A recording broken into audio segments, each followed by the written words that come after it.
Dnešní den je pozoruhodný leda tím, že Soňa Valsková má 1 den a 20 minut zpoždění.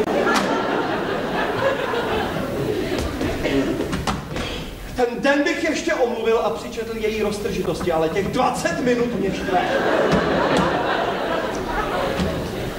Naši budoucí spolupráci vidím černě, protože tady dochází ke střetu povah. Ona je Éro. A já jsem Éro a 2 éra, to už hrozí leteckou katastrofou. Navíc těžko se mi pracuje s lidmi, kteří přestávají kouřit.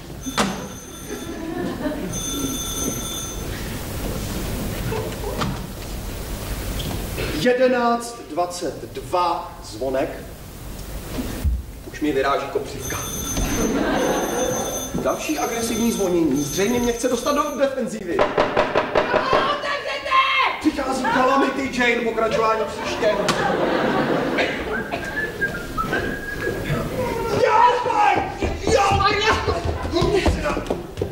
Kde máte záchod? Jednu věc si vyříkáme hned.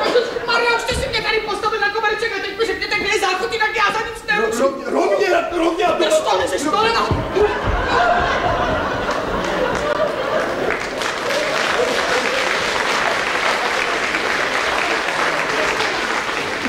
11:24, ani náznak omluvy. Rovnou zapadla na záchod. Na sobě má další artefakt, který bych pracovně nazval zločin a trest. Mám, jsem to nestihla. Díky bohu. Takže si to vyříkáme, ano? Pro nic a za nic nápady já nerozdávám.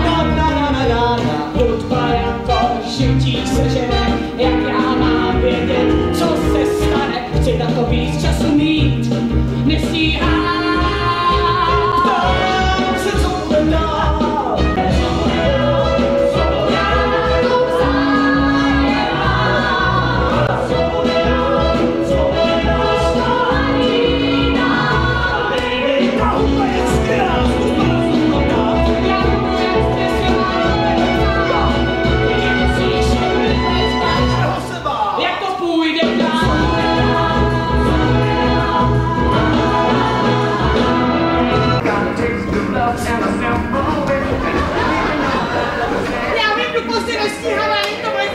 Se mi snad zdá.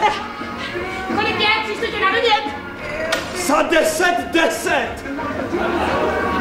Mluvil jste si. Ne, poslouchám Eltona Johna. Hrajou tady jenom Eltona Johna. Já se nezlobím, že se zlobíte. Ale Leon mi udělal hroznou scénu, odmítla se rozejít. Chci, abych se k němu vrátila, já jsem ho vůbec nemohla dostat z bytu, ho popadl amok a že nepůjde. Teda jestli jsem někdy pochybovala o tom, že dělám dobře, když se chci s Leonem rozejít, tak dneska mě to teda definitivně přešlo. Ježišmarja, já umírám hlady. Takže si konečně objednáme, ano. Žel, já nemůžu zůstat. Mám strach ho tak nechat samotného, v takovémhle stavu je úplně všeho schopný. Jsem rád, že jste se zastavila. Budeme se takhle poznávat chod po chodu. Dneska aperitiv, příště předkrm, možná se někdy dohrabeme až k moučníku.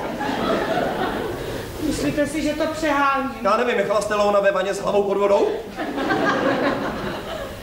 Ale co? Ať si to tam klidně rozfláká, mně už je to všecko jedno. Nechce připustit náš rozchod, no tak zažil jste někdy něco podobného? Jednou jsem změnil pojišťováka a on mi na Nový rok přestal posílat kalendáře. Co?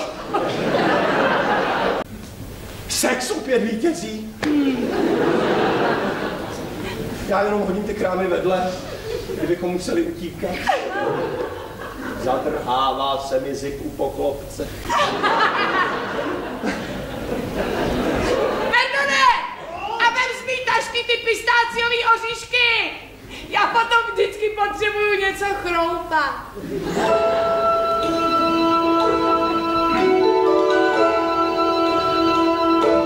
Nesměj mě rád, pevně mě svírej, v tvém náručí.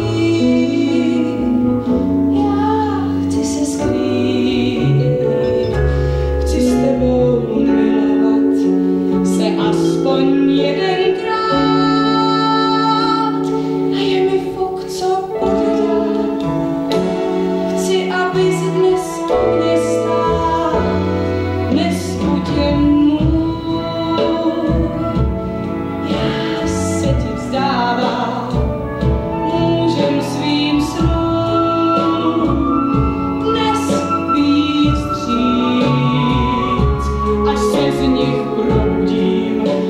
možná vystřízlivý, řekni mi, co bude dál. Chci, abys dnes o mě stál. Stalo se to. Stalo se přesně to, čeho jsem se obával. Jsem zamilovaný! Graduovaný muzikant Vernon Gersh má všechny příznaky pubertálního milence. Navíc mě obchází hrůza, že budu muset adoptovat Leona.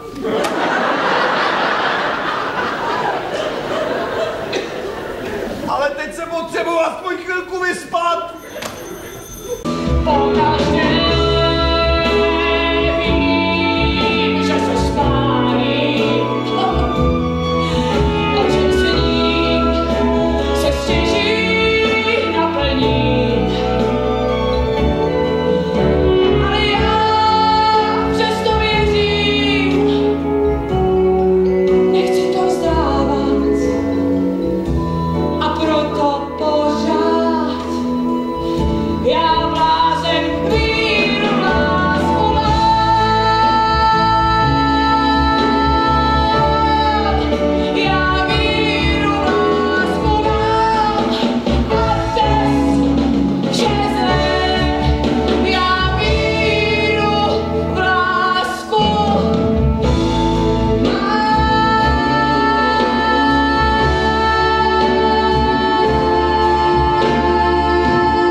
Srazilo mě auto. Příští, no chtěl jsem, v pondělí jsem chtěl do New Yorku, ale zatím to nejde. Cože, Lu? Nohami nejde. Hele, nech toho, Lu, já už budu muset končit, jo? No, musím na hodinu stepu, čau. Já, představ si tu náhodu. Dneska ráno jsem tady chtěla navštívit jednoho známého, leží v 5. patře. Můžu hádat?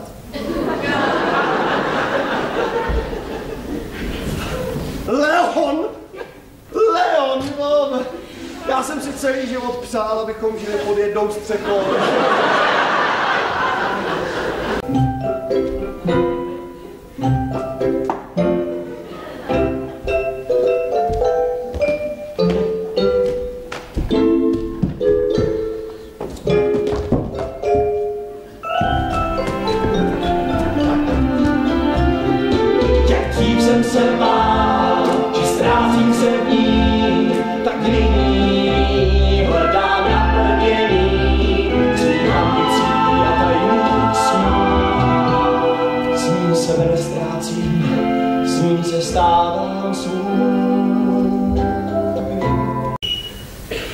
Něčeho bych se napil. Já taky. Co si dáš? Whisky, koňak, cokoliv, co se hodí ke chromé noze. Načasování ti vyšlo perfektně. Kdybys přišel jen o 2 minuty dřív, tak bys si mě zastihl, jak mluvím s Leonem. No, škoda, no. Mohla si ho pozdravovat. My jsme kamarádi. Vy jste se potkali? Minulý týden v nemocnici. No a jak se ti jeví? Vypadá líp, než jsem čekal, což mě teda štve. A je hodně vtipnej. Řekl jsem mu, Leone, ty chlape, ty jsi mi teda dal zabrat. A on se na mě podívá a povídá, no co každý v životě potká svého Leona.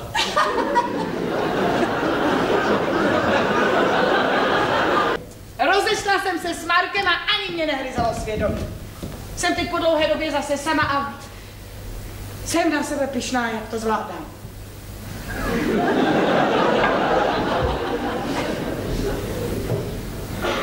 No tak jo, já teda půjdu. Jo, tady to je moje nová písnička, složil jsem ji v nemocnici. Je o tobě, o mně a o Leonovi. Jmenuje se Song pro 2. A dál bude se hrát.